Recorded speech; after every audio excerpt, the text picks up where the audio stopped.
ladies. It's me again. Sorry it's a little bit late. I did not have much of a voice for a couple of days and just did a lot of coughing, and I know that this would not be a great video. I already have challenges, and so to try and do it when I can't even get a sentence out is not the easiest. So tonight I'm reading from All the Women of the Bible. Hopefully you have an opportunity to listen tonight. I don't think it should be very long. There's not a ton in here. It's much more of a factual commentary than some of the other things I've read. So, but there were some important things in here that I wanted to share with you about the meaning of things or the specifics that might help us understand the story of Sarah and Abraham a little bit better. So I hope that you enjoy, and here we go. Okay, name meaning. So Sarai, her original name, meaning among the classified names of the Bible are those known as sacramental names, and are so called because they were names given by God himself, or under his inspiration in association with a particular promise, covenant, or declaration of his, as to the character, destiny, or mission of those distinctly named. Thus, a sacramental name became a sign and seal of an established covenant between God and the recipient of such a name. Two Bible characters bearing sacramental names are Abraham and Sarah, both of which signify the gracious purpose and promise of God. We can also remember, most of us likely, when Jacob's name was changed to Israel. That's another example. A New Testament example would be when Saul's name was changed to Paul. The wife of the patriarch was originally known as Sarai, meaning princely, or a princess. Elston C. Smith suggests it may signify contentious or quarrelsome, but was changed not accidentally or by the whim of the bearer, but by God himself, that it might be a sign of his purpose into Sarah, implying the princess, a princess or princesses, the source of nations and kings. Sarah, or chieftainess, the feminine of Sar, meaning a captain or commander, is repeatedly used in this sense as a common noun, as for instance by Isaiah, who renders it queen in Isaiah 49:23. It has been observed that among ancient Jews there was a sort of Kabbalistic translation that the Hebrew letter Yod, Y-O-D, signifies the creative power of God in nature, while the letter Hay, H-A-Y, symbolizes the state of grace, that state into which Sarah had entered after receiving the covenant promises. The promise of ancestorship of many nations came with the change of the name from Sarai to Sarah. I will bless her, and she shall become nations. She was thus associated with her husband in the great blessing of the covenant, whose name was also changed from Abram to Abraham. The former original name means a high or honored father. The latter, a father of many nations. The Apocrypha speaks of Abraham as a great father of a multitude of nations. The root idea of Sarah means to rule and fits the personality of the bearer. It was a name intended as a seal of the promise given to Abraham. Kings of peoples shall be of her. Paul has an allegorical reference to Sarah as one who typifies the gospel dispensation, Jerusalem, which is above, which is the mother of us all, in Galatians 4:26. Thus, Sarah was to be the princess, not only because she was to be the ancestress of a great nation, literally, of many nations, spiritually, but also because the rank and power were to be possessed by her descendants, or rather because the people descended from her were to be ruled over by a regal dynasty, by a succession of kings of their own race and lineage is derived from her. In the genealogy of the descendants of Esau, Sarah's grandson, we read, "These are the kings that reigned in the land of Edom, before there reigned any king over the children of Israel. The line of kings descended from Sarah, terminated in God's anointed one, the Messiah, whose kingdom is not of this world. The sacramental name of Sarah, therefore, also symbolizes the spiritual seed, the whole multitude of believers of all nations who are kings and priests unto God." Now, Sarah would have understood the meaning of the change of her name, like what those parts of her name meant. And so I can imagine what she must have felt when this happened and how that might have affected her mindset. Maybe she carried herself a little bit differently. Maybe she felt the weight and the pressure of hearing those words, that a great nation would come from you. And if you put this in the context of women during this time period, bearing many children was such a great honor. And so all of that kind of combined, I feel like there must have been a degree of,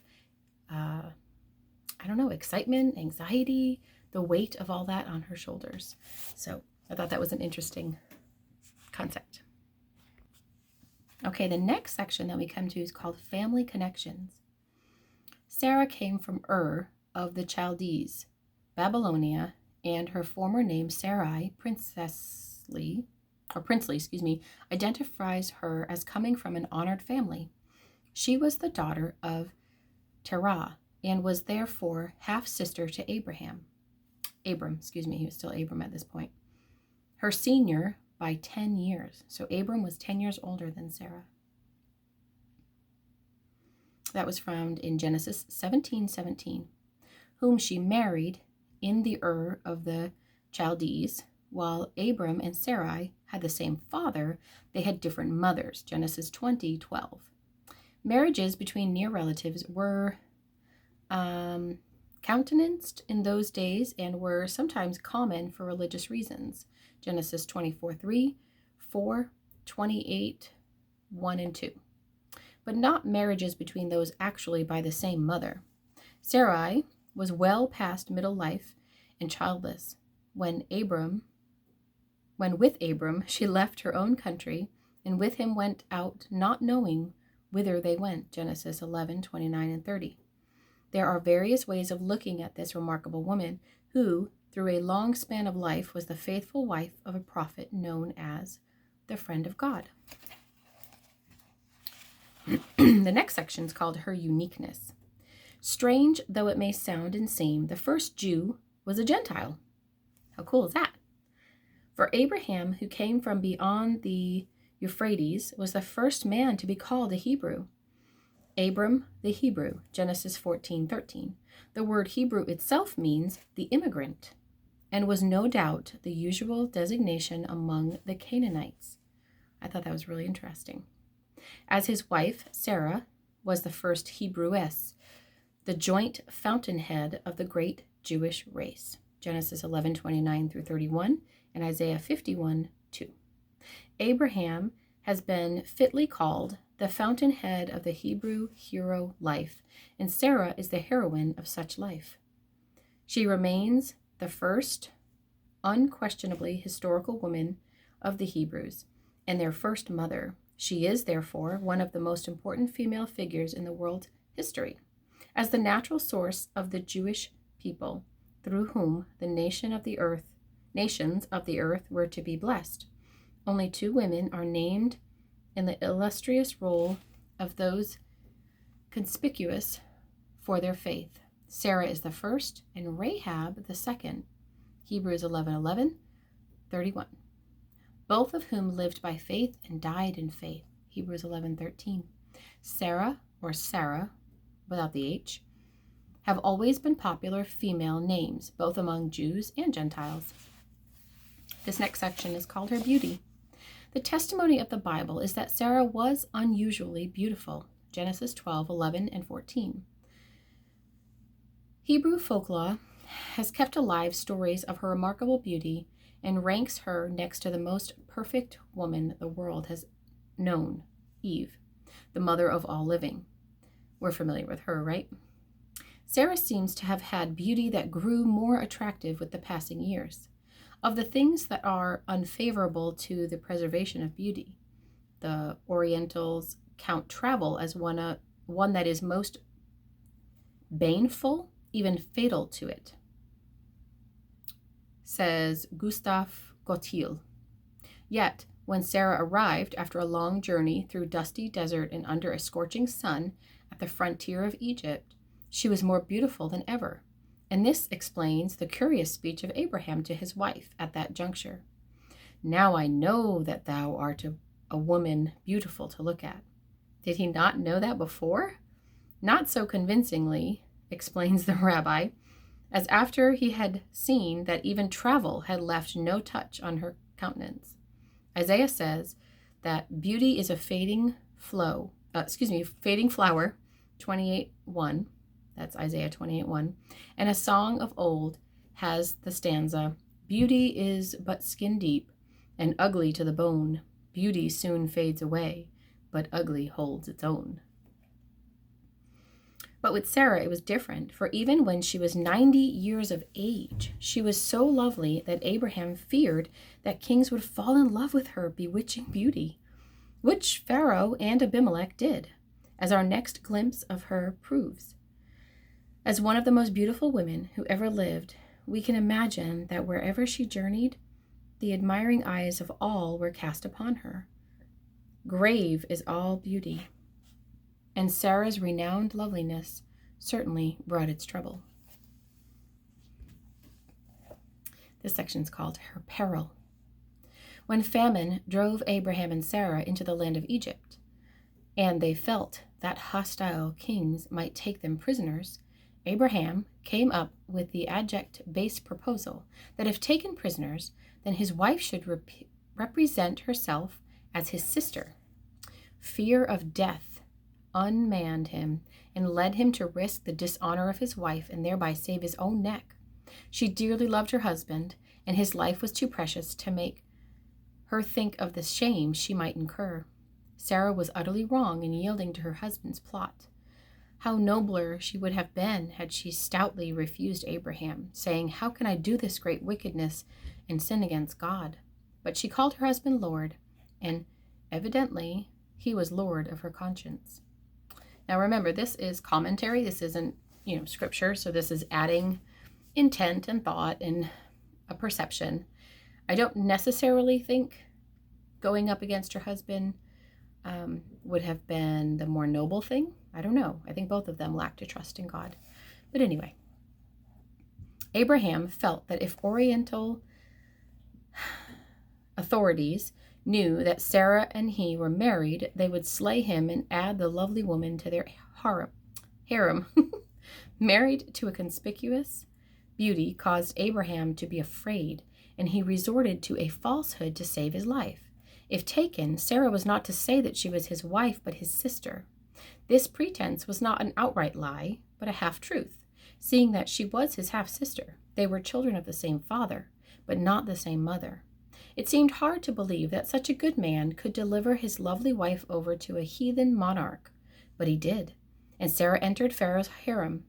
But God protected her by sending plagues upon the monarch. Pharaoh sent her back to her own husband untouched. The same unworthy plan was carried out when Abimelech, king of the Philistines, admired her bewitching beauty, had her taken into his harem. But again, God interfered and commanded the king to restore Sarah to Abraham, seeing she was his wife. Threatened with violent death, Abimelech obeyed, but severely rebuked Abraham for his deceit. Genesis 12:10-20, and then chapter 20. Years later, Isaac, the son of Abraham and Sarah, used this same form of deception in Genesis 26:6-13. That's the story of Rebekah. God expressed his displeasure with Abraham and his wife because of their ill-conceived plot. As the righteous one, he could not condone such trickery. Had he not called them out from their country for a specific mission, and was he not able to protect and preserve them from harm and danger in a strange land? Was not The half-lie told on 2 occasions an indication of the lack of faith in God's overshadowing care and power to fulfill his promise. Abraham's lofty soul suffered an eclipse of the virtue of faith for which he was renowned when he adopted such a plan of deception, exposing his wife to great peril and also thwarting the divine plan for and through Sarah. Abraham's deception was followed by an attempt to ease an offense, and the patriarch was more blameworthy than Sarah, who should have resisted the dangerous plan of exposing herself for the sexual gratification of other men. A lie that is half a truth is ever the worst of lies. I'm not sure where that saying comes from, but it's italicized. A half-truth is always a lie. While it was true that Sarah was Abraham's sister, the assertion was in reality a falsehood. After the severe rebuke from Pharaoh for the deception, they should have learned their lesson, but to commit the same sin again a few years later and further imperil God's plan to make of them a great nation leaves Abraham and Sarah without excuse. How slow are we to learn from our past failures? Anybody relate? Absolutely. God has to show me things in a big way, for sure. This next section is called Her Sorrow. The one great grief of Abraham and Sarah was that their long life together, they had no children. To a Hebrew woman, barrenness was looked upon as a gnawing grief and sometimes regarded as a sign of divine disfavor. Childless even when back in Babylonia, Genesis 11:30, 16:1-8, Sarah remained so until at 90 years of age, God miraculously fulfilled his promises and made her the mother of the son of promise. Through the long years, side by side with the prosperity, beat for beat with the pulse of Abraham's joy, there throbs in Sarah's heart a pulse of pain. There is yet no heir. The constant grief of barrenness caused Sarah to become the woman who made a great mistake. In spite of the fact, along with her husband, she had received the divine promise that from her nations would spring, the possibility of ever becoming a mother died in her heart. Such a cross as barrenness inflamed and intensified her pride and forced her to find a way out of this embarrassment to her husband. Sarah sacrificed herself on the cruelest altar on which any woman ever laid herself down. But the cords of the sacrifice were all the time the cords of a suicidal pride, till the sacrifice was both a great sin in the sight of God, a fatal injury to herself, to her husband, and to innocent generations yet unborn. Sarah revealed the sad defect of her qualities when she said to Abraham, "Take Hagar, my maid, and let not the promises of God fail through me. Through her I can continue your hereditary line." But all poor Hagar could do was to produce an Ishmael. It was only through Sarah that he promised seed could come.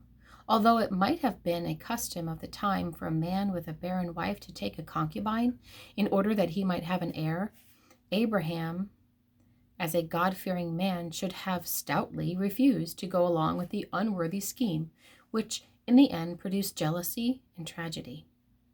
Abram hearkened to the voice of Sarai, but the voice was the fatal siren of Satan, who sought to destroy the royal promised seed, Genesis 3:15, as one modern writer expresses it.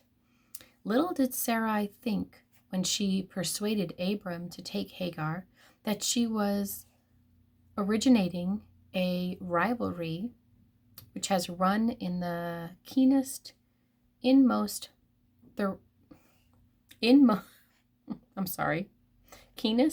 animosity, there we go, through the ages, and which oceans of blood have not quenched. Sorry about that. It's super tiny, and so it's hard to read. In our cameo of Hagar, we sought to show all that followed the blunder of Sarah, when she intervened in God's plan and chose her way to continue her husband's prosperity. So here we see Sarai trying to take things into her own hands, trying to take power away from God and thinking that it was up to her to fulfill what God had promised.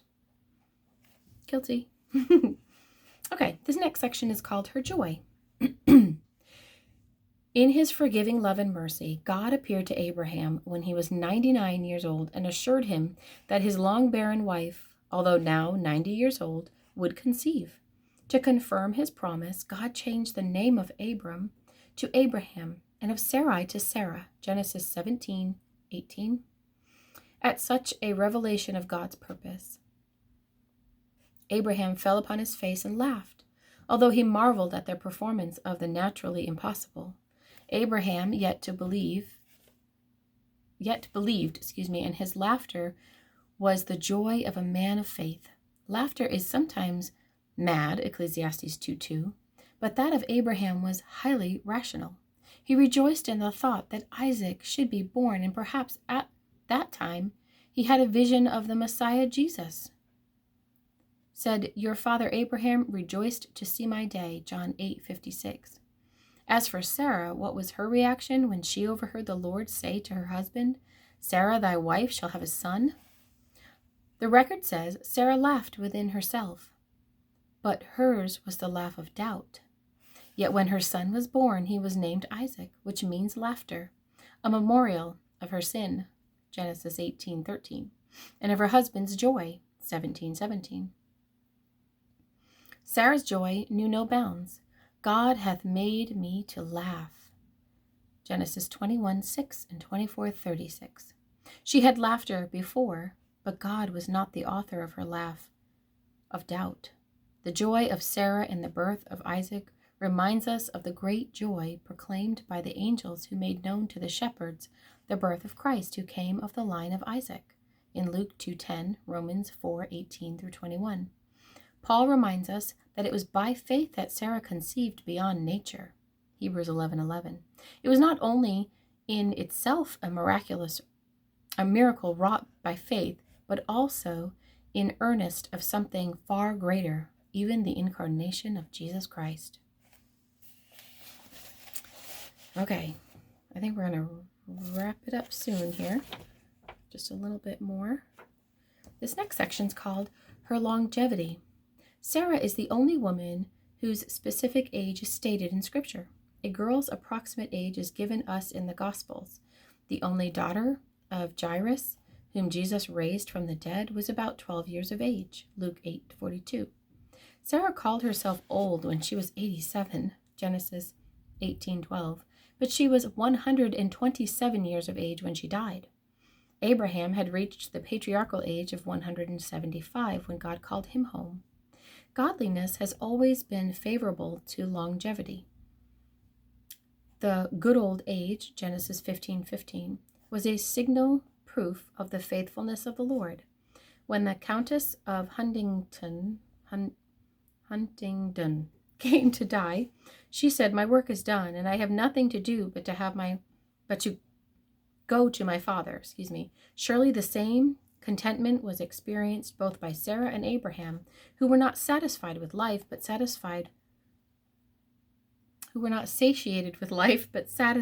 it. Abraham lived for another 38 years after Sarah's death, before his God-given task was completed. The day came, then, for Sarah to leave the world in which she had sojourned so long, and hers is the first grave to be mentioned in Scripture. Although Abraham and Sarah were nomads living in their tents in a desert land, the aged patriarch wanted a more permanent resting place for his beloved wife than the shifting sand of the desert. Here, vultures and beasts of prey would wait to gorge themselves off the dead, leaving behind nothing but white bones. Breaking with the ancient custom of the desert burial, Abraham purchased a cave at Machpelah as a sepulcher. Sorry, some of these words are tough.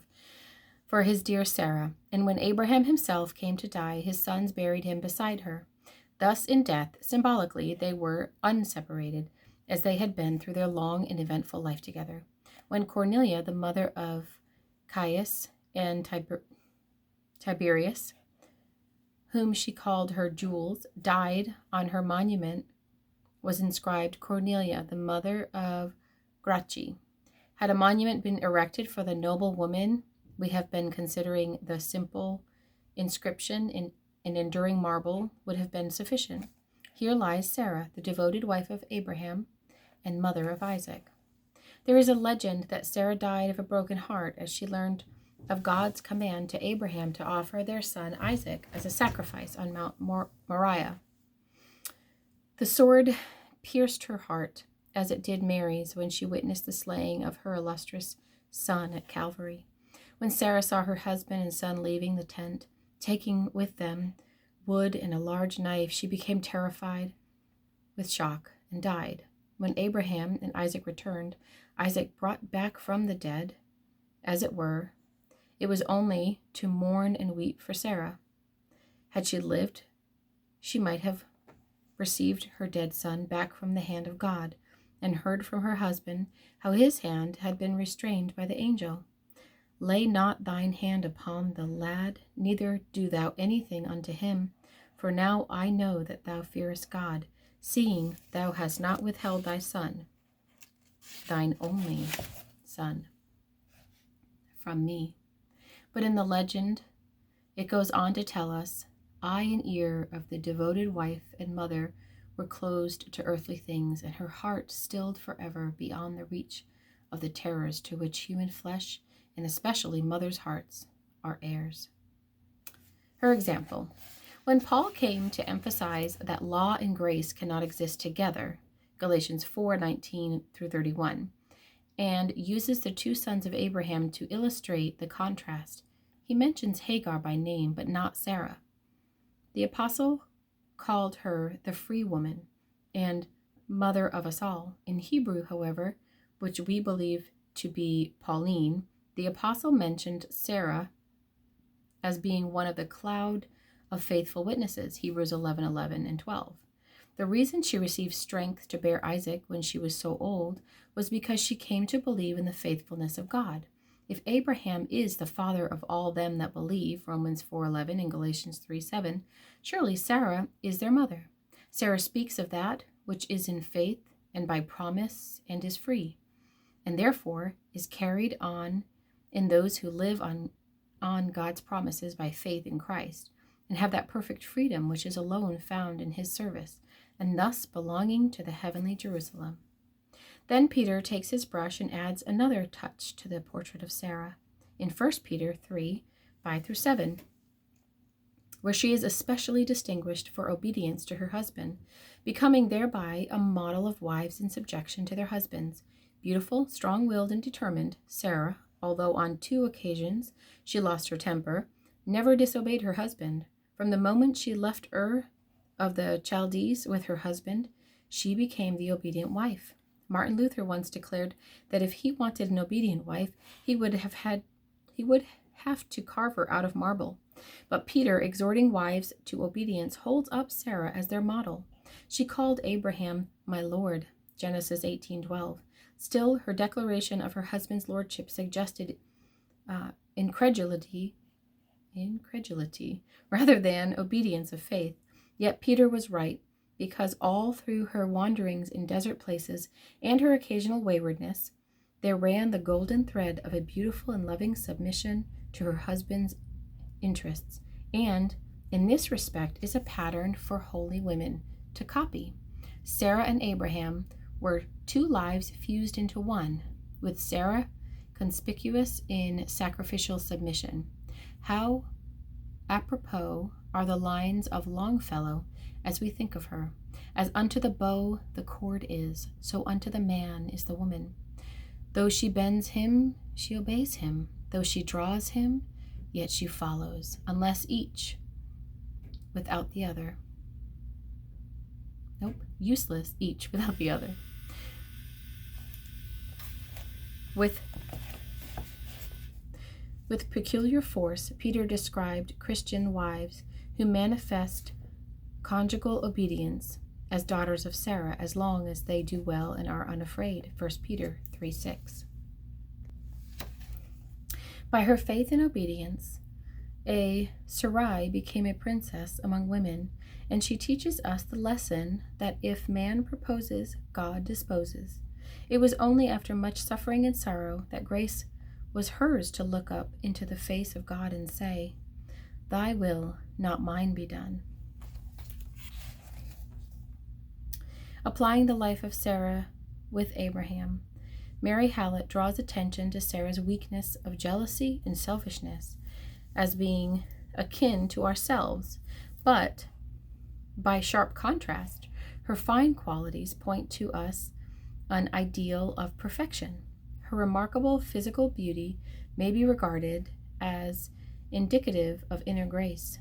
We cannot doubt that, living with Abraham in an atmosphere of reverence and worship, Sarah developed a spiritual loveliness.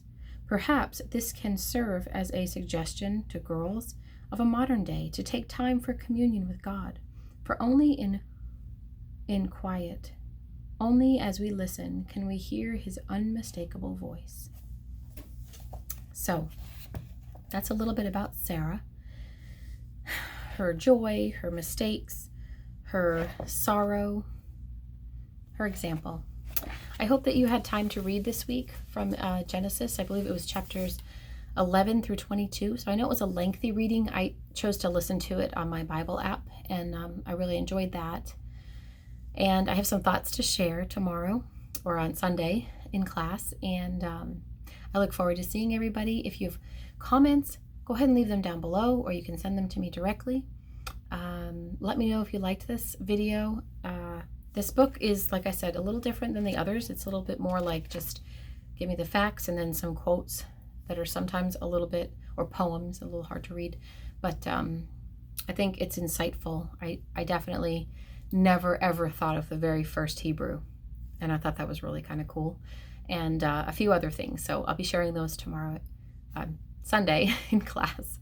All right, love you guys. I hope you're enjoying this, and let me know if you need anything. Bye-bye.